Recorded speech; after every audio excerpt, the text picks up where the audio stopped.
Tahimik ang gabi sa bukid ng Ilocos, ngunit biglang napansin ng mga taga roon ang mga alitaptap na dati parang bituin sa dilim ay unti-unting naglalaho. Sabi ng matatanda, hindi basta nawala ang liwanag, may mas malalim na dahilan. Isang batang magbubukid ang sumubok hanapin ang mga alitaptap.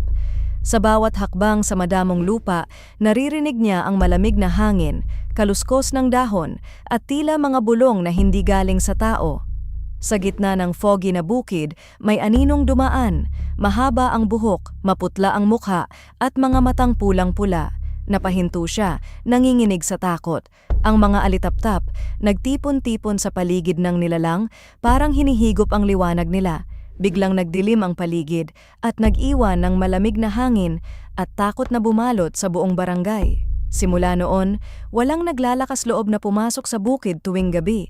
Sabi nila, ang pagkawala ng alitaptap ay babala, may nilalang na nagugutom sa liwanag at kaluluwa ng tao. Ano kaya ang tunay na dahilan ng pagkawala ng mga alitaptap?